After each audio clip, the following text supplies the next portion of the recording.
आरंभ यहाँ होता है। आदि में परमेश्वर ने आकाश और पृथ्वी की सृष्टि की। पृथ्वी बेडौल और सुनसान पड़ी थी और गहरे जल के ऊपर अंधियारा था तथा परमात्मा का आत्मा जल के ऊपर मंडराता था। जब परमेश्वर ने कहा कि उजियाला हो तो उजियाला हो गया, और परमेश्वर ने उजियाले को देखा कि अच्छा है, और परमेश्वर ने उजियाले को अंधियारे से अलग किया। और परमेश्वर ने उजियाले को दिन, अंधियारे को रात कहा। सांझ हुई फिर भोर हुआ, भोर माने सुबह। इस प्रकार ये पहला दिन की रचना की प्रभु ने, परमात्मा ने, परमेश्वर। फिर परमेश्वर ने कहा कि जल के बीच एक ऐसा अंतर हो कि जल दो भाग हो जाए, तब ऐसा ही होगा। तथा इस प्रकार सांझ हुई फिर भोर हुआ, ये दूसरा दिन हो गया। फिर तीसरे दिन कुछ और रचना की, सांझ हुई फिर भोर हुआ, फिर ये तीसरा दिन हो गया। ये फिर सांझ हुई फिर भोर हुआ, ये चौथा दिन हो गया। कुछ और रचना की परमात्मा ने, चौथा दिन हो गया। फिर ये प्रश्न नंबर 5 पे, तथा फिर और बहुत सी रचनाएं की परमेश्वर ने, तो सांझ हुई फिर भोर हुआ, इस प्रकार ये 5वां दिन हो गया।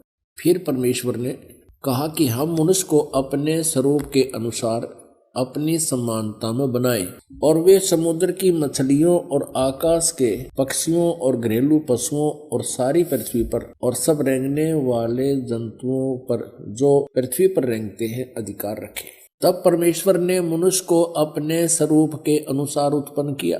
अपने ही स्वरूप के अनुसार परमेश्वर ने उसको उत्पन्न किया, नर और नारी करके उसने मनुष्यों की सृष्टि की।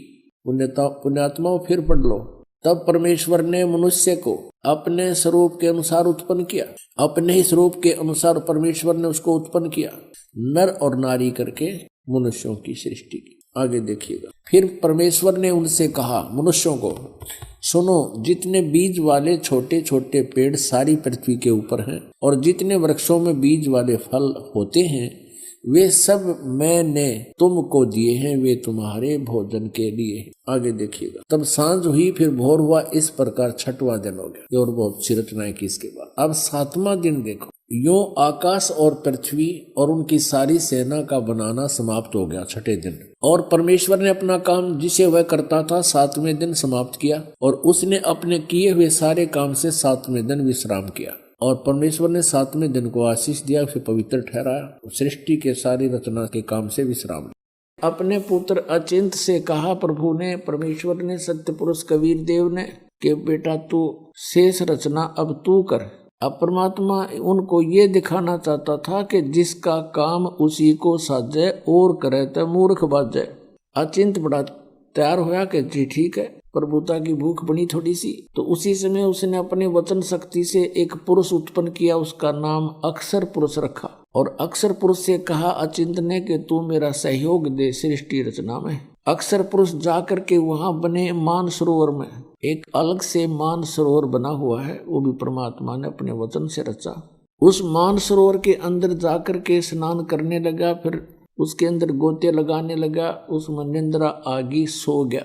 तब परमात्मा ने उस सरोवर से ही एक जल लिया अपने चुल्लू में, और उसमें एक अपने मंत्र से, वचन से एक अंडा बना दिया इतना बड़ा। उस अंडे को छोड़ दिया उस सरोवर में। वो गड़गड़ गड़गड़ करता हुआ जब नीचे को गया, अक्षर पुरुष की निंद्रा भंग होगी, और उसने एकदम कोप हो गया, क्रोध हुआ कि मैं किसने जगा दिया। और जो ही उसने थोड़ा सा क्रोध से देखा कि किसने मुझे निंद्रा, किसने भंग कर दी मेरी, उसके वो क्रोध तेज उस अंडे में प्रवेश हो गया। अंडा 2 भाग हो गया। उसमें से ये सरपुरुष निकला, सरपुरुष, जिसको ज्योत निरंजन भी कहते हैं। आगे चल के ये काल कहाया। तब परमात्मा ने कहा कि तुम दोनों बाहर आओ, सरपुरुष और अक्षर पुरुष। अक्षर पुरुष तो निंद्रा में था, तेरे को जगाने के लिए हमने ये सब कुछ करना पड़ा, और बाहर आ जाओ तुम दोनों।